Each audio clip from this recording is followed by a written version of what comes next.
Togo, le quart du bélier noir sur la voie de la destruction, publié le 16 septembre 2022 par Miadjo, créé en avril 1991, descendre du front des associations pour le renouveau, phare, le comité d'action pour le renouveau, car est l'un des tout premiers partis politiques à lutter pour l'instauration et l'enracinement de la démocratie au Togo. Il est très adulé aussi bien sur le plan national qu'international au vu du charisme de son leader, Meya Wovi-Agboibo. Face à l'érosion, au fil des années, de l'image de ce grand parti de l'opposition traditionnelle, Meya Wovi-Madji Apollinaire Agboibo a cru devoir passer la main à un de ses fidèles inconditionnels, au congrès d'octobre 2008. Il s'agit de Medodji Apevon. Malheureusement, une crise ouverte va secouer le parti à la fin de la deuxième mandature de ce dernier en 2016. Un comité intérimaire dirigé par Nador Awoku a été rapidement mis sur pied pour conduire le parti vers une assemblée générale élective.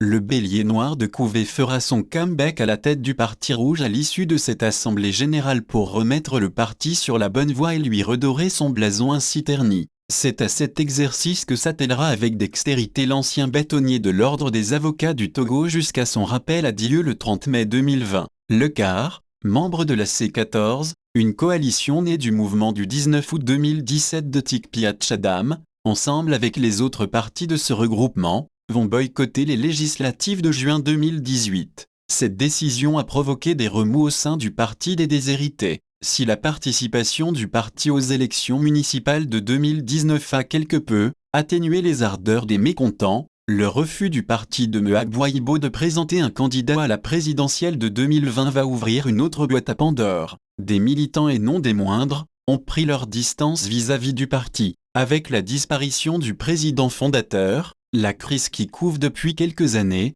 a pris une autre tournure. Si tous se sont accordés, malgré eux, à mettre les activités du parti entre parenthèses jusqu'à l'inhumation du deuxième Premier ministre de l'ère Faure Gnassingbé, 8 mois après son inhumation, c'est toujours le statu quo. Ce malaise époustouflant auquel est confronté le parti a été mis sur la place publique par l'un des vice-présidents du parti au service des déshérités. Le CAR souffre d'une grande maladie. Si nous n'étions pas malades, nous aurions déjà fait des sorties. Nous sommes malades au sein du parti. Cela fait longtemps que nous avons inhumé notre président et depuis, nous n'arrivons pas à nous lever et à voler. Il y a un caillou dans nos ailes, a déclaré Togui Sylvain Dagban-Yvon sur les ondes des médias, la semaine dernière. Ce cri d'alerte a suscité de vives réactions. Pour Togui Dagban-Yvon, il ne faudrait pas qu'on endorme l'opinion. Lui Dagban, affirme-t-il, n'est pas comme les Européens qui conduisent l'Ukraine vers la décadence totale. Le CAR est comme une barque à vue sur l'eau avec une navigation aléatoire.